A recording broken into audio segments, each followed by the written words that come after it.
permittivity and permeability. These are our 2 points of discussion now in this session. Permittivity tells us about the strength or availability of electric field. Permeability similarly tells us about the availability or strength of magnetic field. अच्छा, both can be studied hand in hand at the same time. That is the advantage of our syllabus, students, कि electric field study करते समय आपका magnetic field का study automatically हो जाता है, क्योंकि दोनों में काफी सारी सिमिलैरिटीज है, रिजेम्बलेंस है, एनालॉजीज है. You are more aware of this magnetic field. आपने इसको बहुत बार देखा है, मतलब we can see the magnetic field, we can not see it, but we have seen, we have handled the element, the substance which produce this magnetic field, and it is called as magnet. So a magnet has got 2 poles which we know, north and south. North direction में जो रहता है वो north pole होता है, south direction में जो रहता है वो south pole. If you suspend a magnet, a bar magnet, a bar एक rod जैसा, अगर उसको थ्रेड के हेल्प से सस्पेंड कर दिया तो उसका एक एंड नॉर्थ की तरफ रहता है, नॉर्थ सीकिंग बोलते हैं, और दूसरा एंड साउथ की तरफ रहता है, and hence these 2 poles are called as north and south pole of a magnet. इस मैग्नेट को इसी वजह से डायपोल ऐसा भी बोला जाता है, बिकॉज दोनों poles at a time exist करते हैं. You can not isolate, you can not separate these 2 poles. अगर आप इस मैग्नेट को कट करो यहां से तो 2 टुकड़े बनेंगे. अब ये 2 पीसेस जो बने, इन दोनों पीसेस में नॉर्थ साउथ फिर से रहेगा. ऐसा नहीं होगा कि अगर आपने इसको बीच में से काट दिया तो ये हो गया नॉर्थ पोल, वो हो गया सिर्फ साउथ पोल. ऐसा सिंगल पोल एग्जिस्ट नहीं करता है. There is always a dipole which is existing, no monopole. Mono माने सिंगल. ऐसा सिंगल पोल एग्जिस्ट नहीं करता है मैग्नेटिज्म में. Now coming to our main point of discussion, ये जो मैग्नेट है ये अपने सराउंडिंग में इसका एक रीजन प्रोड्यूस करता है, एक इफेक्ट प्रोड्यूस करता है एक लिमिट तक. इस रीजन को हम लोग बोलते हैं मैग्नेटिक फील्ड. इतना आपको डेफिनेटली पता है स्टूडेंट्स, या आप इसको इजीली समझ सकते हो. कैसे? अगर आपने इस मैग्नेटिक फील्ड के अंदर कोई दूसरा मैग्नेट रखा, जैसे कि ये, तो ये मैग्नेट इस मैग्नेट को या तो अट्रैक्ट करेगा या रिपेल करेगा. अभी ये भी बताने जैसी बात है नहीं कि अगर इसका नॉर्थ इसके नॉर्थ की तरफ लेके आए तो रिपल्शन होगा, और इसका साउथ अगर लेके आए ऑपोजिट पोल्स तो वो अट्रैक्ट करेगा. ये अपने को बेसिकली जनरल नॉलेज से पता है, इसके लिए अपने को किसी फिजिक्स का जरूरत नहीं है. So for a magnet it has its effect in the surrounding up to a limit. उस एरिया को हम लोग बोलते हैं मैग्नेटिक फील्ड. बट ये मैग्नेटिक फील्ड एग्जैक्टली क्या है? तो इस रीजन के अंदर, इस फील्ड के अंदर एक मैग्नेट दूसरे किसी मैग्नेट को अट्रैक्ट या रिपेल कर सकता है. अभी ये जब भी हो रहा है तो इसका मतलब है कि इस नॉर्थ पोल से इस नॉर्थ पोल की तरफ कुछ तो इनविजिबल कनेक्शन है. हम लोग एक्चुअली कोई वायर या कुछ ऐसा एलिमेंट जोड़ते नहीं है, लेकिन फिर भी इन दोनों के बीच में फोर्स दिखता है. हाँ, लेकिन ये फोर्स सिर्फ इस रीजन के अंदर ही दिखेगा. अगर आपने इस मैग्नेट को इधर रखा फील्ड के बाहर, तो ये मैग्नेट उसको अट्रैक्ट या रिपेल नहीं कर पाएगा. नीडलेस टू से यू नो इट. तो अगर फील्ड के अंदर इसको रखा तो यहां से कोई ना कोई कुछ ना कुछ एक इनविजिबल लाइन स्टार्ट हो रहा है. Line of effect, line of force हम लोग उसको बोलते हैं, and we call it as magnetic line of force. तो ये मैग्नेटिक लाइन ऑफ फोर्स यहां से स्टार्ट होके इसको लिंक करती है, and along that line acts your force of attraction और रिपल्शन. अच्छा, अगर ये मैग्नेट यहाँ पे नहीं भी है तो भी नॉर्थ पोल से ऐसा बहुत सारा लाइंस ऑफ फोर्स स्टार्ट होता है और वो इस लिमिट तक, इस बाउंड्री तक प्रेजेंट होता है. इसी का मतलब है कि अगर आपने इस मैग्नेट को बाहर रख दिया तो ये लाइंस ऑफ फोर्स वहां तक नहीं पहुंच रहे हैं. They are restricted only up to this. इसीलिए out of the field there is no effect. Moral of the story क्या है? From a bar magnet there are many lines of force starting, and they start from north pole, they end on south pole, and during their flow see they will be ending like this, they will be travelling like this, north to south from outside the bar magnet. And in their flow they will be attracting or repelling if there is some other magnet coming in their path. Otherwise they'll continue their path, but only up to the limit. अच्छा, north to south from outside the bar magnet and south to north from inside the bar magnet, ऐसा magnetic lines of force का path हमेशा closed curve होता है। माने वो north से start किया, साउथ से जाके फिर से नॉर्थ पे ही आके एंड होगा। सो नॉर्थ से स्टार्ट होके नॉर्थ पे ही एंड होता है, क्लोज्ड कर्व्स, इसीलिए बोला। बट इस दौरान I can divide this into two parts. North से स्टार्ट हुआ, साउथ तक गया from outside the magnet, south से north from inside the magnet. अब ये जो लाइंस ऑफ फोर्स है, इनके नंबर को ही, इनके प्रेजेंस को ही हम लोग बोलते हैं मैग्नेटिक फील्ड। और जैसा मैग्नेटिज्म में ये होता है, magnetic field, magnetic lines of force, वैसा ही इलेक्ट्रिसिटी में भी होता है। एक इलेक्ट्रिक चार्ज, इलेक्ट्रिक फील्ड और इलेक्ट्रिक लाइंस ऑफ फोर्स। वो लाइंस ऑफ फोर्स भी एक लिमिट तक, एक रीजन तक, बाउंड्री तक ही रहेगा। सो this is electric, that is magnetic. फर्क क्लियर है? यहाँ पे दो पोल्स होता है, यहाँ पे दो pole at a time inseparable है। यहाँ पे आप सिर्फ पॉजिटिव चार्ज सेपरेट या सिर्फ नेगेटिव चार्ज सेपरेट ऐसा दिखा सकते हो। सो इलेक्ट्रिक डायपोल भी होता है, एक पॉजिटिव चार्ज, एक negative charge. You can bring them together and you can have an electric dipole that way. You'll be studying this in chemistry as well as physics further. What is an electric dipole? But you can have a monopole in electricity. Unlike this, यहाँ पे mono माने single pole नहीं हो सकता, यहाँ पे हो सकता है। So from this single positive charge, lines of force start and reach up to this boundary called as electric field. Now I am coming to the main part, permittivity and permeability. ये exactly क्या है? जैसे मैंने शुरू में बोला, they give you information about electric field and magnetic field. तो पहले हम लोगों ने ये जाना कि what is electric and magnetic field. It is a region around a magnet or around a charge within which its effect can be experienced, and that is along what, वो effect act होने का जो path है, उस path को क्या नाम दिया? Electric lines of force here and magnetic lines of force here. It clearly means a magnetic field comprises of magnetic lines of force and an electric field comprises of electric lines of force.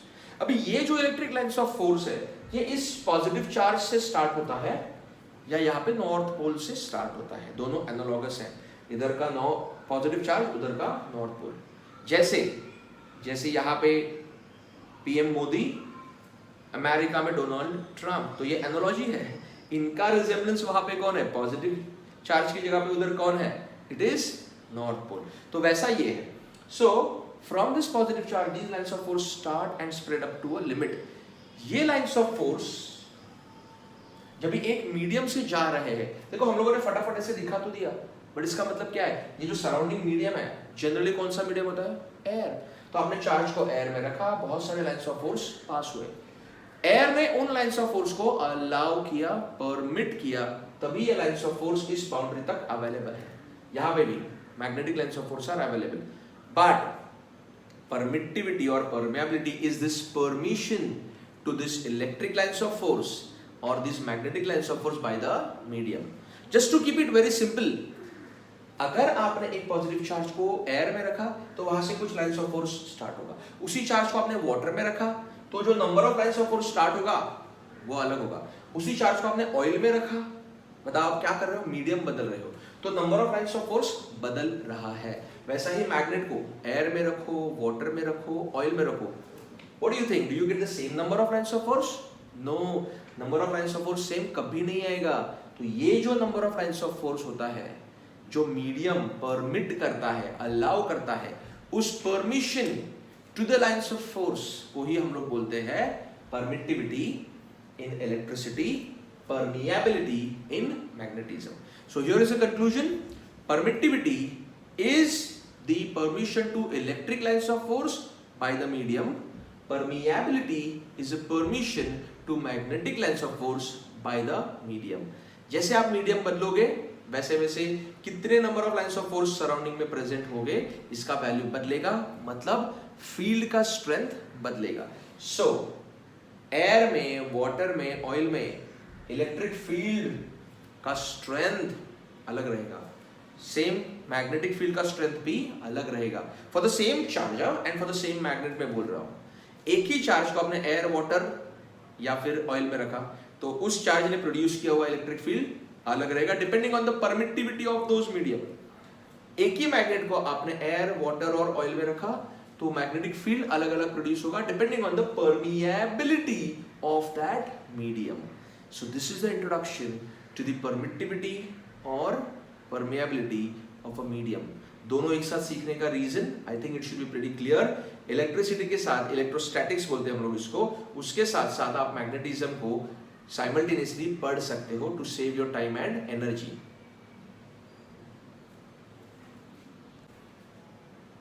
Permittivity, that is permission to electric lines of force as discussed earlier, is represented by this symbol। ये जो symbol है it's a Greek alphabet और permeability इस symbol से दिया जाता है। अभी इसको हम लोग pronounce करते हैं एप्सिलॉन।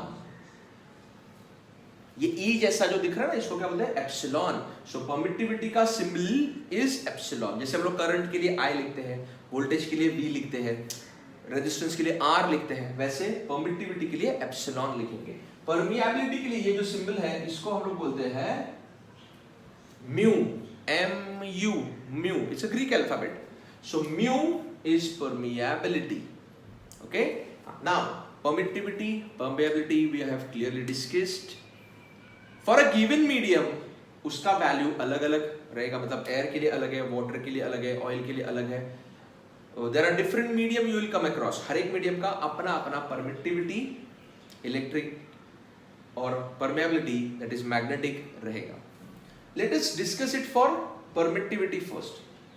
परमिटिविटी ऑफ एयर और वैक्यूम मतलब क्या? एयर में अगर आपने चार्ज को रखा तो वो कितना लाइन्स ऑफ फोर्स को अलाउ करेगा, उसको हम लोग लिखते हैं एप्सिलॉन। अभी इस ई को क्या पढ़ना है? एप्सिलॉन। एक जीरो भी लिख देना है at the bottom, subscript is zero. Air या वैक्यूम के लिए हम लोग जीरो ऐसा लिखते हैं, उसको नॉट ऐसा भी बोलते हैं। So epsilon naught, how to pronounce? Epsilon naught is a permittivity of air और वैक्यूम। एप्सिलॉन नॉट का वैल्यू ये होता है students 8.85 into 10⁻⁻12 coulomb square. Coulomb is the unit of charge. Coulomb square per newton, force का unit, into metre square, distance के unit का square. So coulomb square per newton metre square, coulomb square per newton metre square, ये है unit permittivity का। And ये किसके लिए लिखा मैंने? परमिटिविटी ऑफ एयर और वैक्यूम। वैसा ही परमिटिविटी होता है, सॉरी परमिएबिलिटी होता है एयर या वैक्यूम का। अच्छा, ये पार्ट आपने खुद लिखना है। तो यहाँ पे क्या आएगा? परमिटिविटी ऑफ एयर और वैक्यूम, परमिएबिलिटी ऑफ एयर और वैक्यूम। देखो एयर और वैक्यूम इसमें ज्यादा फर्क नहीं होता है इलेक्ट्रोस्टैटिकली और मैग्नेटिकली, इसलिए उनके लिए वैल्यू सेम होता है। इसलिए आप हमेशा एयर और वैक्यूम या फिर फ्री स्पेस ऐसा बोलोगे। So have you understood now what to write here? Mu not के लिए क्या लिखना है? This is mu not. Permeability of air और वैक्यूम आपने लिखना है। वैल्यू मैं बताऊंगा। म्यू नॉट का value is 4 pi into 10⁻⁷। Unit is weber per ampere metre. अच्छा, एक थोड़ा नया यूनिट आपके लिए यहाँ पे है, बट ये यूनिट्स मतलब क्या है स्टूडेंट्स? ये सब ग्रेट साइंटिस्ट के नाम है। तो ये जो है ना WB, इसको हम लोग बोलते हैं weber, WEBER, name of a great scientist weber who has his contribution towards magnetism. Weber आप सीखोगे, मैग्नेटिक फ्लक्स करके एक टर्म आएगा, उसमें आप इसको सीखोगे। It's a unit, weber is a unit, so don't get confused by this new term that is Weber। A is ampere, M is meter, वैसा ये WB का है Weber।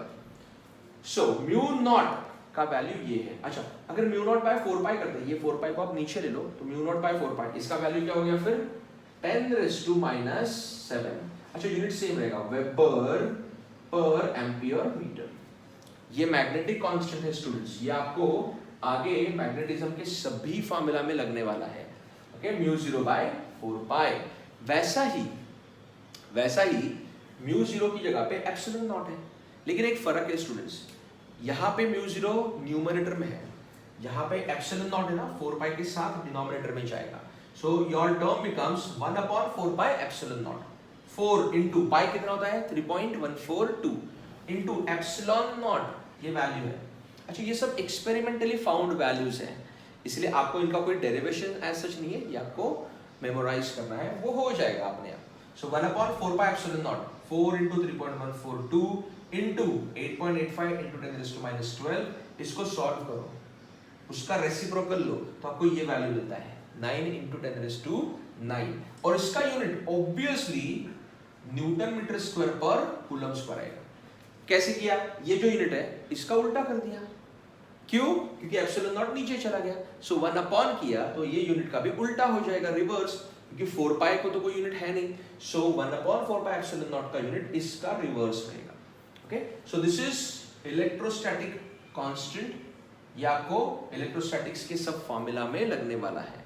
So it is very essential students to know these terms, permittivity and permeability of any medium, like यहाँ पे air और vacuum का दिया है, जनरली वो होता है, जनरली हम लोग चार्ज मैग्नेट को जब भी कंसीडर करते हैं तो एयर, क्योंकि अपने आसपास एयर सबसे ज्यादा है, okay, and where there is no air there is vacuum, तो experiments will be conducted either in air और इन वैक्यूम, ये दो ही मैक्सिमम पॉसिबिलिटीज है, इसीलिए आपको जनरली ये वैल्यूज लगता है, इनको याद रखना है।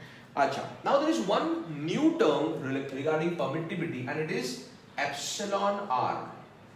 अभी देखो स्टूडेंट, एप्सिलॉन ई जैसा ये जो स्ट्रक्चर है एप्सिलॉन, इसको क्या प्रोनाउंस करना है? एप्सिलॉन, और उसका मतलब क्या है? परमिटिविटी। ओके, तो ये परमिटिविटी, जैसे ये था परमिटिविटी ऑफ एयर, वैसे सिर्फ एप्सिलॉन बोला तो वो परमिटिविटी ऑफ मीडियम होता है, सिर्फ म्यू बोला तो वो परमिएबिलिटी ऑफ मीडियम होता है, म्यू को नॉट लगा दिया तो वो परमिएबिलिटी ऑफ एयर और वैक्यूम, नॉट लगा दिया तो एयर और वैक्यूम का हो गया, without naught it is for any medium. अभी अगर मैं रेशियो लेता हूं इस एप्सिलॉन का, permittivity of any medium to the permittivity of air और vacuum, permeability of any medium upon permeability of air or vacuum, मतलब मैंने क्या किया दोनों में, I have divided by the value for air or vacuum, so permittivity of a medium to the permittivity of air, इस रेशियो को हम लोग बोलते हैं epsilon r. R stands for relative, R stands for what? Relative, so this is the formula for relative permittivity. So what is the definition of relative permittivity? It is permittivity of a medium, the ratio of permittivity of a medium to the permittivity of air. What is relative permeability? Ratio of permeability of a medium to the permeability of air or vacuum. मतलब इनका ratio लिया तो आपको एक नया permittivity या permeability का term आपको मिलता है। नाउ नीडलेस टू से, ये जो टर्म है स्टूडेंट्स ये यूनिटलेस रहेगा, इसको कोई यूनिट नहीं आएगा, ये दोनों भी टर्म, ये भी और ये भी, क्यों? एप्सिलॉन का यूनिट ये है, एप्सिलॉन नॉट का भी सेम ही है, क्योंकि एप्सिलॉन हो या एप्सिलॉन नॉट हो, ये दोनों भी अपने अपने मतलब उस मीडियम का परमिटिविटीज है, उनका यूनिट ये है, तो जब भी आप उनको डिवाइड करते हो तो दोनों यूनिट्स कैंसिल हो जाएंगे, coulomb square per newton metre square, इसका भी वही है, so it is cancelled out. Permittivity का यूनिट ये होता है, ये याद रखो, परमिएबिलिटी का यूनिट ये होता है, लेकिन कौन से परमिएबिलिटी का? हम लोग बोल रहे हैं absolute permeability. When you say just permeability you mean absolute, and when you give it a suffix r, अगर आपने आर लगा दिया तो उसको बोलेंगे relative, so this is permeability, absolute permeability, दोनों का मतलब एक ही है, this is relative permeability, this is permittivity or absolute permittivity and this is relative permittivity। दोनों के बीच में कॉमन क्या है? तो एयर या वैक्यूम का आपको लेना है। ये सारे टर्म्स आपको इलेक्ट्रोस्टैटिक्स और मैग्नेटिज्म स्टडी करते समय बहुत अच्छी तरीके से, अगर आपने अभी अच्छी तरीके से समझा तो वो दो चैप्टर सीखते समय आपको it would be a cake walk, a walk in the cloud, you will be fluent. इसीलिए इन तीन टर्म्स को अच्छी तरह प्रैक्टिस करो। पहला है absolute permittivity of any medium, permittivity of air और vacuum, relative permittivity, absolute permeability of any medium, permeability of air और वैक्यूम, रिलेटिव परमिएबिलिटी। रिलेटिव क्या है? इन दोनों का रेशियो है, सिंपल इज दैट, तो यूनिटलेस है। ओके, हाँ, ये दोनों टर्म्स हम लोग को इंफॉर्मेशन देगा about the respective fields, electric हो या मैग्नेटिक हो। वो, और इलेक्ट्रिक या मैग्नेटिक फील्ड हम लोगों ने क्या फिजिकली क्या इमेजिन किया, इट इज व्हाट, उस रीजन में क्या है, लाइंस ऑफ फोर्स से भरा हुआ रीजन है वो. So electric field which is electric lines of force and magnetic field which is magnetic lines of force, वो कितना लाइंस ऑफ फोर्स वहां पे पास हो रहा है, मतलब वो मीडियम कितना लाइंस ऑफ फोर्स को अलाउ कर रहा है, उनके ये दो कैलकुलेशंस हैं, permittivity, permeability. So finally I'll conclude, the permission to the lines of force by the medium is called as permittivity in electricity, permeability in magnetism. Students, here you have got one newer way to study two chapters का basics at a time. I could have done just electrostatics, मैं सिर्फ ये भी कर सकता था, लेकिन इसके साथ साथ ये करना बहुत आसान हो जाता है. इनिशियली थोड़ा टाइम आपको लगेगा ये कंपैरेटिव एनालिसिस समझने के लिए, but once you understand that technique you will be so fast, क्योंकि आप 2 चैप्टर्स एट अ टाइम करोगे लगभग conceptually. So please do it this way, write down all this things properly in your notebook about all the 3. यहाँ पे 3 बोला, यहाँ पे 3 बोला, सबको अच्छी तरह से अपने नोटबुक में लिख लो and preserve these notes until you start studying electrostatics and magnetism.